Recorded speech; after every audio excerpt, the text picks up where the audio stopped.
Hey guys, I'm Beth and this is Remark. I am coming to you after about a 3-week absence, so I am sorry about that. Life, man, it's busy, as I'm sure it is for all of you. I'm not even doing this with a professional setup or anything. I literally just pulled out my Chromebook so I could just shoot and go. The world is a weird place right now, and I'm sure that everybody is in the same situation where it feels almost trite or like, what can I possibly say that's important enough to actually put it out there amidst all of the stuff going on, the really serious things that everyone are dealing with. Practically overnight, life has changed for all of us.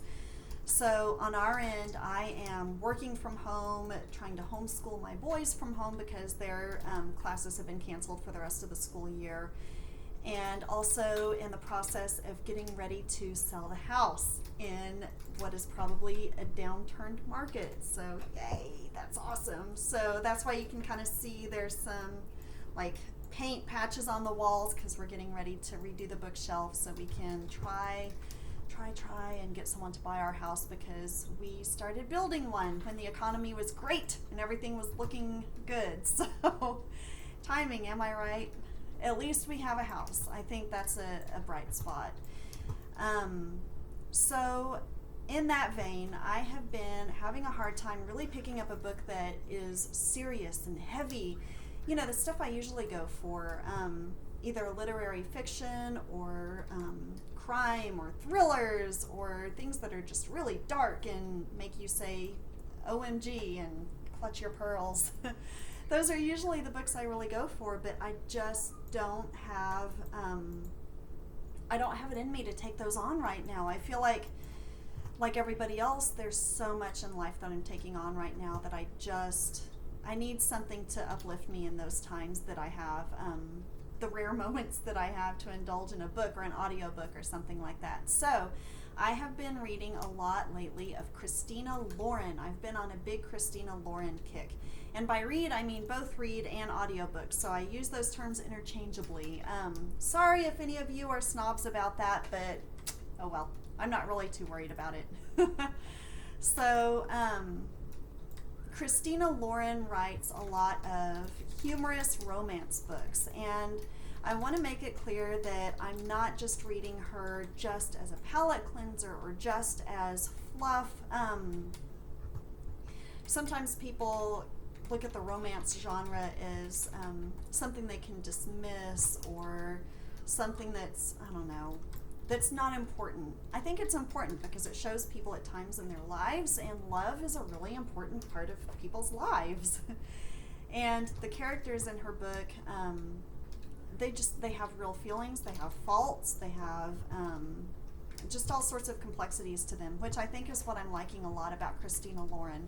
But it's not mired in needless drama. I get kind of impatient with books where, I don't know, the characters are just really, immature, where they're immature and just have a ton of drama over stuff that doesn't really matter. Like, okay, you don't want to commit, then don't be in a relationship. Or, Becky said this and you said, I don't know. I'm going down a road that I don't need to go down. Anyway, I really like her books, and they are giving me just the right amount of escape that I need, but still giving me a really good story at the same time. So far I have read 5 of her books, so I thought I would just chat about them briefly in order of how much I liked them. So here we go. The number 5 book that I liked the 5th best, but didn't necessarily hate, but the one that I didn't love as much of the others was Love and Other Words. And that's just because it seems like there's so much buildup without context. So it's the same kind of complaint that I had for another book I read about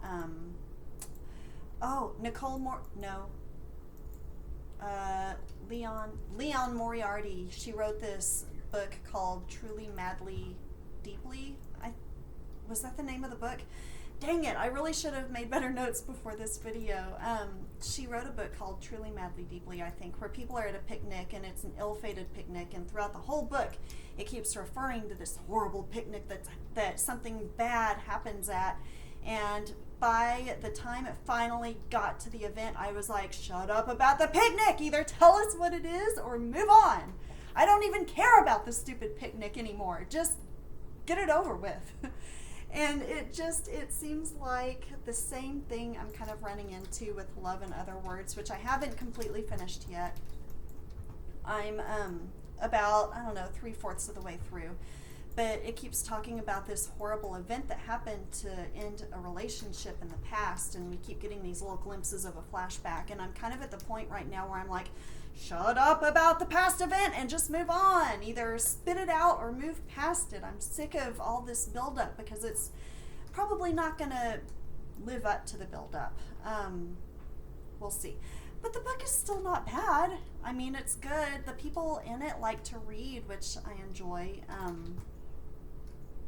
Just not my favorite of hers so far. The number 4 book in order of liking the Christina Lauren books that I've read is Roomies. And this is one in which a woman, she has a crush on this guy who's here in the U.S. illegally and plays the guitar really beautifully in the subway and wants to get him on her uncle's production, and so she marries him so he can get a green card, and then suddenly that marriage turns into love. And they work through all the stuff for that. So it was good.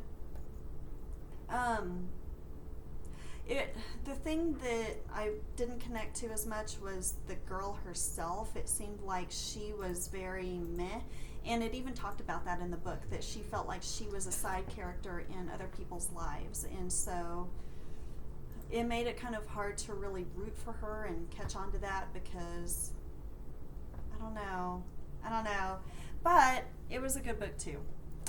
The number 3 was the Unhoneymooners, and this is one of her more recent ones. This is where there's hate at first sight, basically. There's a woman and a man, and they're connected through families, and they don't like each other, but suddenly have to go on a honeymoon for like their mutual siblings and fall in love while they're there. The thing that I didn't like about this book was that there was some wackadoo let's fool the boss subplot thing that was, I don't know, just a little bit tiring. But I really, really liked the characters in the book because they were both very headstrong. They both had their own lives. They didn't necessarily complete each other, more that they complemented each other. And I really liked that. I loved the characters in it. The number 2 one that I liked was my favorite, Half Night Stand. This is one in which there's a woman, a man, they're both professors, they have a group of friends that are also males, and basically there's this undeniable chemistry between the woman and the man. The only thing that I was kind of about on this book is that the woman only identifies with men as friends, which always, just in real life, is a little bit of a red flag to me. If there's a woman who hates women, who's like, I'm never friends with women, I can only be friends with men, that's just a little bit weird to me. And I didn't feel like she even said anything like that in the book. I don't think she was a woman-hating woman, but I think it's my personal bias that I brought into that I was like, that's not the best stance to take. You gotta lift each other up, be there for each other. You can like men and women. We can all love each other. Kumbaya. And then the number 1 was Josh and Hazel's Guide to Dating, and mainly because I want to be Hazel's friend so much. She's just so crazy and absent-minded sometimes, and it seems like there's just a tornado that follows her everywhere she goes of just wackiness, and I just loved her so much.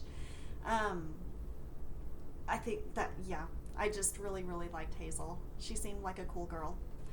So Christina Lauren has another book coming out soon called The Honey Don't List that I really want to read. I've got it on hold at my library. In fact, it just came out a couple days ago, the March 24th. So should be able to get my hands on that soon. We'll see. And by hands, I mean metaphorical hands, because we can't put our hands on anything right now.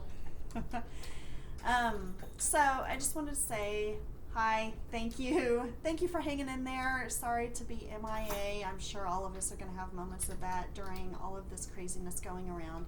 Stay safe out there, and know that I'm thinking of you and sending my best wishes to you and your loved ones, hoping that you're all okay, that you're all safe, and that you're all able to find some mental peace during these times, because I think it's important. It's important to take care of you. All right, thank you so much for watching. I will catch you guys next time. Thank you so much. Bye.